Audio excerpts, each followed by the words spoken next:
Well, the Secret Service says it dismantled a plot targeting senior U.S. government officials. Agencies 300 SIM servers with over 100,000 SIM cards. They're capable of encrypted anonymous communication and flooding phones with 30 million text messages per minute. Security experts say this could have crippled cell towers and jammed 911 calls. The investigation is ongoing, and as of now, there are no arrests. Joining us now, Dave Chronister, CEO of Perimeter Security. Dave, good morning. When we heard about this yesterday, especially in light of the climate out there right now, the UN General Assembly going on, you had the president coming to town. What were your first thoughts when you heard about this? Good morning, Chris. My first thoughts was it's amazing we actually found one of these.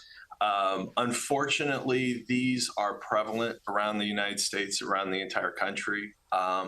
It is a reminder that our technology that we take advantage of every day can be used to actually disrupt.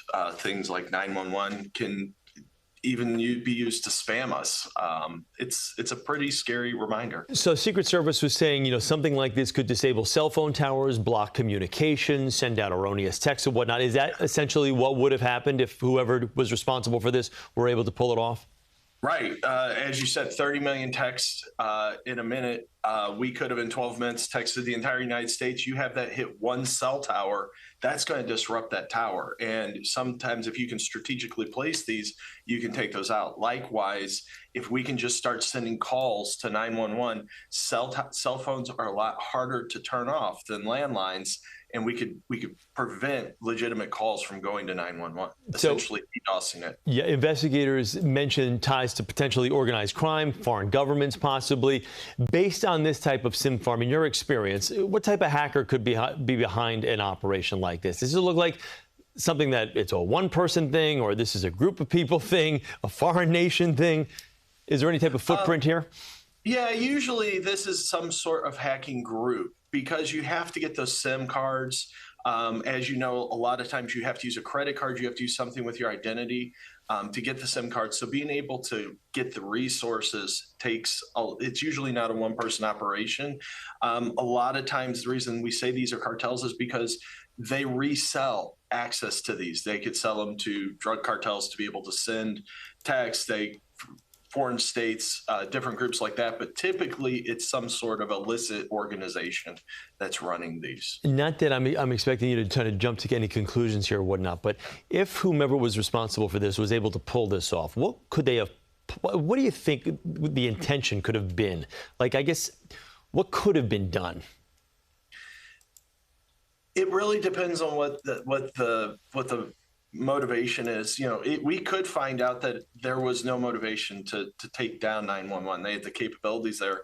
But my thoughts would be, if I wanted to do some sort of terrorist attack, if I wanted to do something like that and be able to cause 911 to not be able to be accessed, to be able to disable emergency responders, being able to hit something like that would be possible. But this could also have been used for sending out misinformation, some fake political text out. So there's a lot of different things this could have been used for. So what safeguards are in place? Any idea how the Secret Service was able to thwart this operation? I mean, how do we protect ourselves from something like this?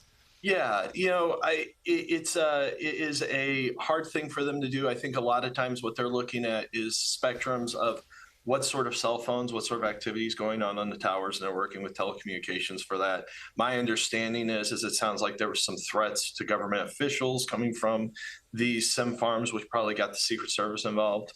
One of the things that most end users will deal with is, again, the erroneous text, the phishing, the calls coming from us, from these cell phones. Understanding that just because you're getting a call from your local area code doesn't necessarily mean it's legitimate, that they could be using tools like this to actually be calling you to look like you're coming from your local city. Be very vigilant and invalidate any sort of data being sent to your phone. I'm sure they are working diligently to do some type of forensic investigation to find out what happened here. You kind of fascinated, I think, like a lot of us, to find out who's responsible for something like this? You know, I've after a while, I've realized it's really hard to find out who's responsible. A lot of times these go to dead ends or they go into the ether of top secret classification, and maybe we'll find out later.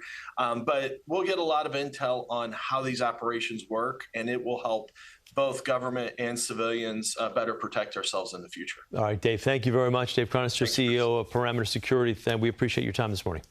Thank you.